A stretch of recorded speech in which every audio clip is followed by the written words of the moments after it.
On reste avec vous, Talibé Bari, pour parler de Charles Wright qui met en garde le ministère de la Sécurité. Tout est parti d'un communiqué du parquet de Dixine. Oui, vous vous rappelez le communiqué du parquet de Dixine déjà apportait un démenti à toute idée selon laquelle son parquet, donc le parquet de Dixine, a émis une réquisition à l'endroit des policiers qui ont arrêté Fonike Mange et compagnie. Puisque la veille, donc avant-hier mercredi, un communiqué du ministère de la Sécurité indiquait que c'est sur réquisition donc, du parquet de Dixine que ces policiers sont intervenus. Donc, après le démenti apporté par le procureur Al-Gassimou, donc de Dixine, c'est Charles Wright qui est allé d'un ton plus ferme.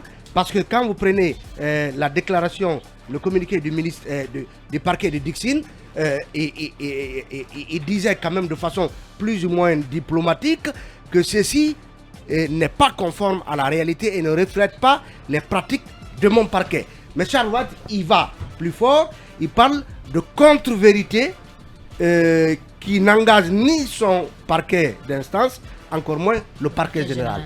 Donc Charles Wright va jusqu'à rappeler que aucune ingérence, fut-elle de communication du ministère de la Justice ou d'un autre département dans les affaires judiciaires, aucune ingérence ne sera tolérée. Et il dit que son parquet se réserve même le droit d'engager des poursuites judiciaires en cas de récidive. Charles Wright, donc... C'était peut-être simplement une erreur, c'était pas fait dans une mauvaise intention. Une erreur de la cellule de communication. Oui, mais si vous voulez que moi j'apporte mon analyse, ce que je pense, c'est que vous avez vu le tollé que cette arrestation a suscité. Donc le ministère, Akumba et d'autres ici ont interpellé Bachir pour qu'il donne sa position, qu'il se désolidarise de cette action. Est-ce que c'est suite à ces interpellations-là que le ministère de la Sécurité a jugé nécessaire de préciser qu'il a agi sur réquisition du parquet? Donc peut-être que chacun essaie de tirer la couverture de son côté.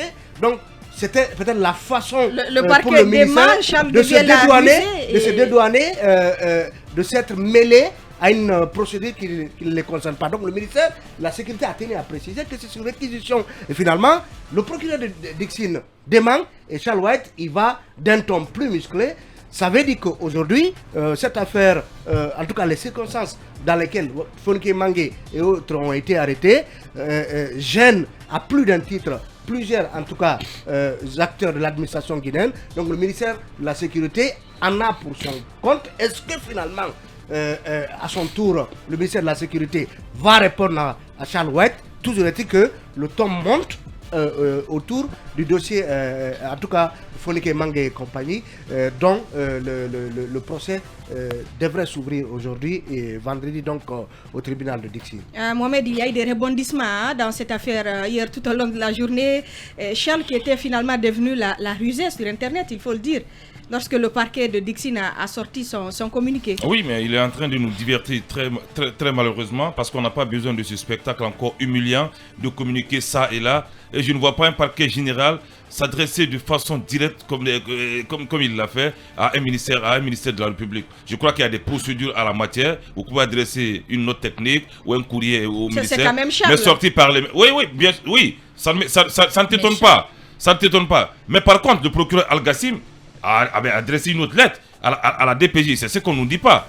J'estime qu'il y a de la manipulation. Parce que dans cette lettre, le procureur Al-Gassim dit d'étendre même les enquêtes. Ça, c'est plus grave même que les réquisitions. L'ouverture de l'enquête judiciaire. Non, d'étendre l'enquête autour des infractions. Prenez l'essence de la lettre. Oui, l'essence de la lettre est claire. C'est une enquête judiciaire. Mais ce n'est pas ce qui est mentionné dans la lettre. Je vous instruis d'ouvrir une enquête autour des infractions d'outrage. Voilà. Donc ça veut dire que le procureur Gassim aussi se dédie. Ce qu'il a fait dans cette lettre.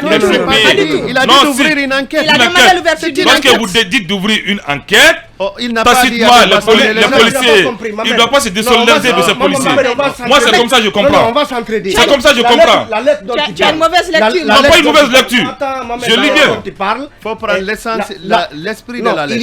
Il y a eu, si vous voyez le communiqué du tribunal de Dixine, le communiqué fait d'abord référence à la date du 4 juillet, à laquelle le parquet donc, de Dixine dit avoir reçu une dénonciation et des instructions aux fins de poursuites judiciaires. Donc, aux fins de poursuites judiciaires, pour quel délit? Pour des délits de flagrant, des flagrants délits d'outrage à magistrat et atteinte au respect de la justice. Donc, ça, c'est pour ces motifs-là, d'abord que la DPJ a été saisie par le tribunal de Dixine. Maintenant, la lettre que tu viens de lire, elle date du 6. Donc, la première saisine par le tribunal de Dixine date du 4. Ensuite, il y a eu cette saisine du 6, dans laquelle, justement, le procureur demande que l'enquête soit étendue aux infractions d'injures commises envers une administration publique, atteinte et menace à l'ordre et à la sécurité publique, à la sécurité, à l'intégrité et la dignité des individus par le biais d'un système informatique. C'est-à-dire qu'il y a eu d'abord une première saisine pour enquête liée au délit d'outrage à magistrat et injure, et a suivi finalement une seconde saisine du tribunal en direction de la DPJ pour dire d'étendre l'enquête à d'autres faits, à d'autres délits.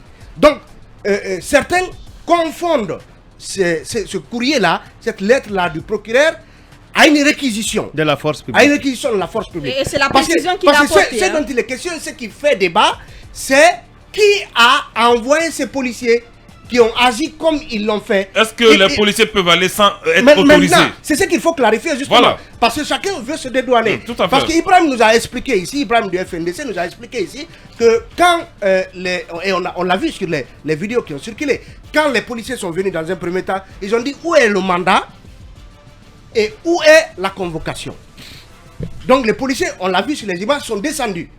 Ibrahim nous dit que 5 minutes après, ils ont appris que le commandant qui conduisait l'équipe a appelé Chalouette pour dire qu'ils ont exigé un mandat et une convocation.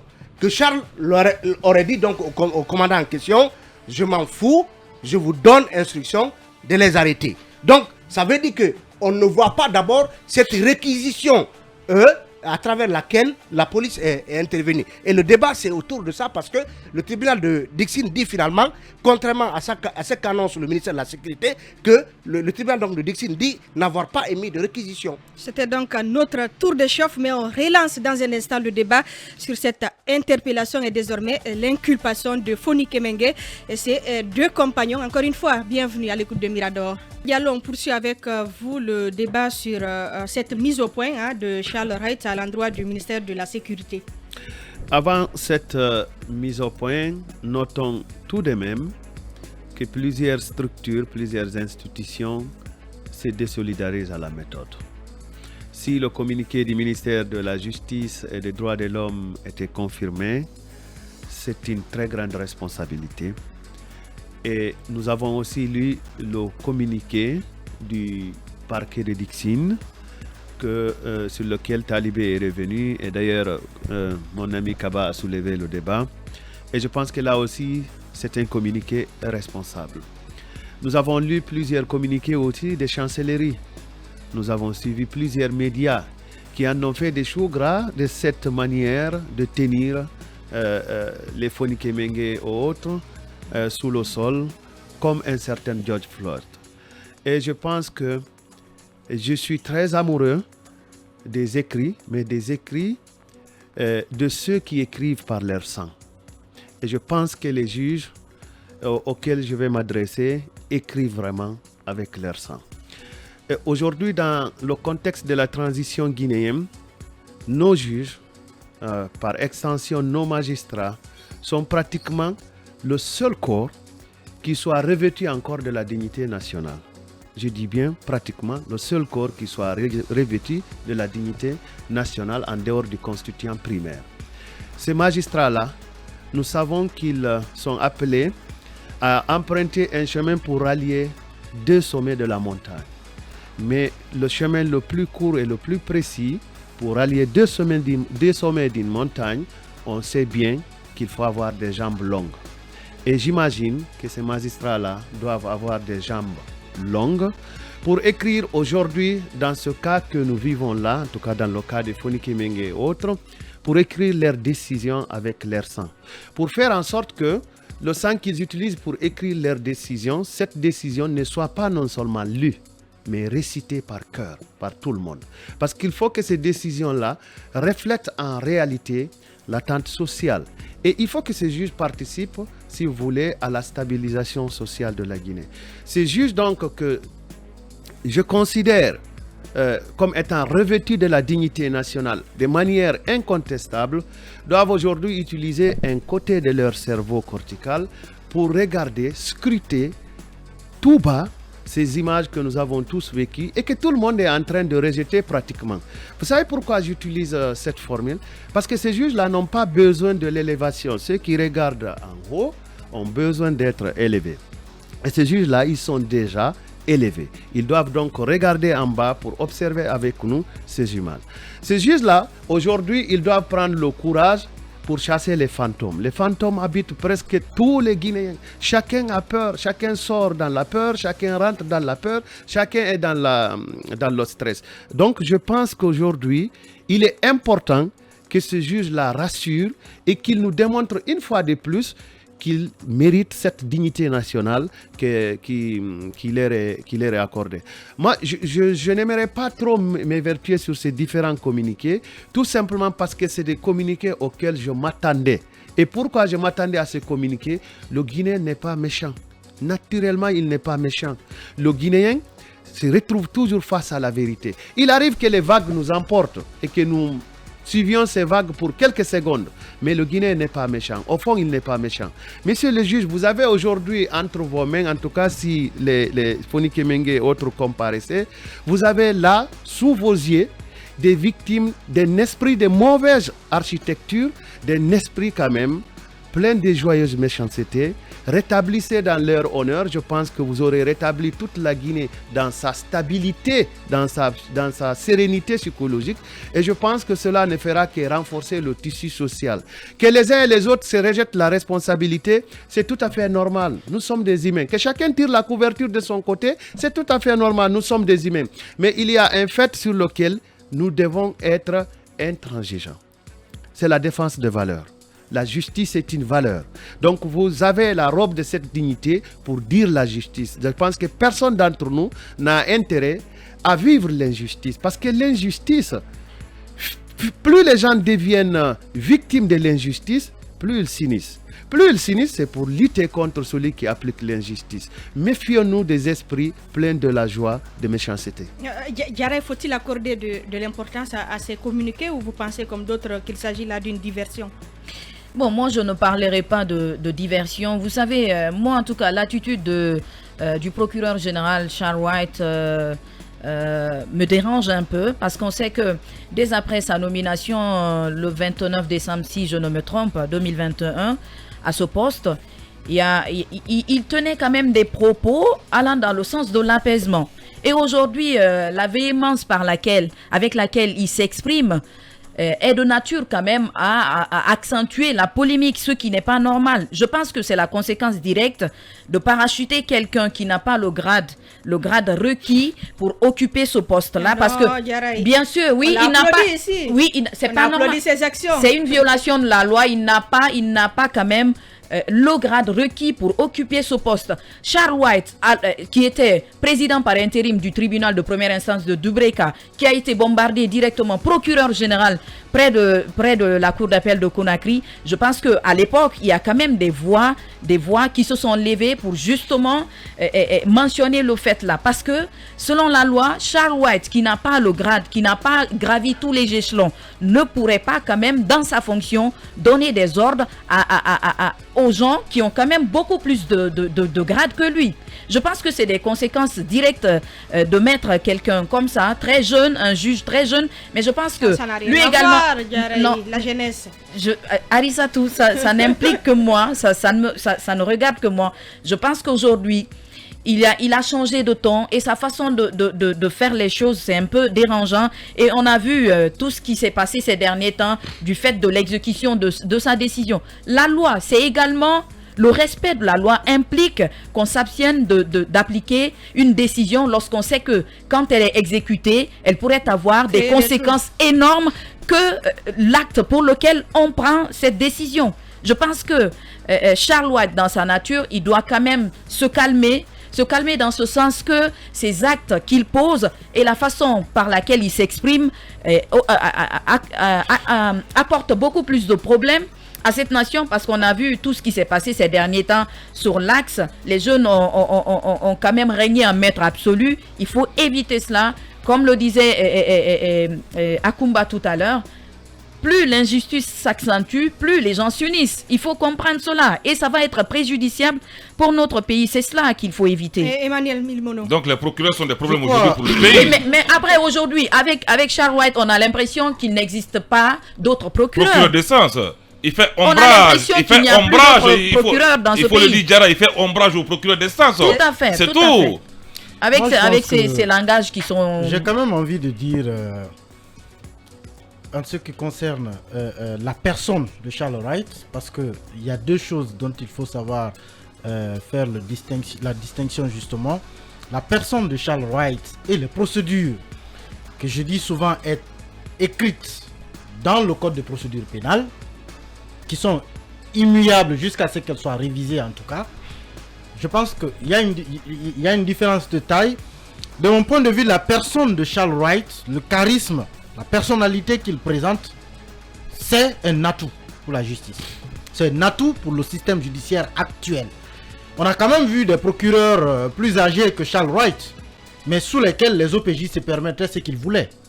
Sous lesquels parfois un OPJ pouvait tenir un procès dans une gendarmerie ou dans un commissariat.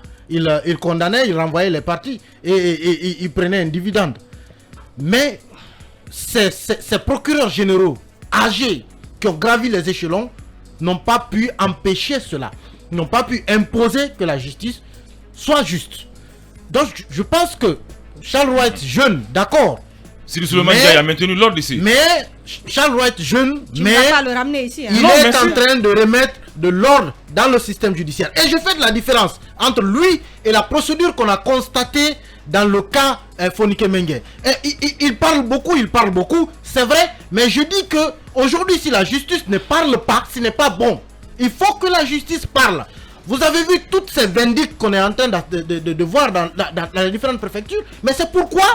Parce que le Guinéen a le sentiment que la justice ne fait rien. La justice est tellement tue qu'on a l'impression qu'elle ne travaille pas. Des procès se tiennent tous les jours dans les juridictions, mais les gens ne sont pas au courant. On ne sait pas que la justice est en train de fonctionner. Parfois, moi, je suis allé jusqu'à dire à des moments ici, il y a des procès, il faut les retransmettre à la télé, en direct, comme on l'avait fait avec le procès des gangs à un moment. Il faut que les Guinéens sachent que la justice travaille. Et Charles Wright, il communique, c'est bien parce que ça permet aux gens de savoir qu'il y a un système judiciaire et qu'il fait son travail. Le cas Fonike Mengue, il faut quand même que quelqu'un assume la responsabilité de ce qui a été fait ce jour. Ces images que nous avons vues d'un Fonike trimballé au sol comme un fagot de bois, il faut que quelqu'un assume la responsabilité. Il y a eu le communiqué du ministère de la Sécurité qui dit qu'il a été requis par le procureur de Dixine. Ce dernier dit qu'il n'a pas requis. Mais ce qui est quand même bizarre, c'est que le jour où ces hommes ont été arrêtés de la sorte, et que cette indignation a suivi, le lendemain, Charles Wright a apporté son adhésion. Il a apporté son adhésion à cette procédure parce qu'il parlait de flagrant délit et de refus d'obtempérer. Il a essayé de justifier l'acte. Hier, le procureur du TPI de Dixine dit que ce n'est pas lui qui a requis la force publique. Charles Wright vient encore soutenir le procureur du TPI de Dixine. Mais finalement, de qui se moque-t-on? Si c'est pas Dixine, c'est Qui a finalement donné l'ordre? Qui a donné l'ordre? Parce que la police ne peut pas débarquer comme ça.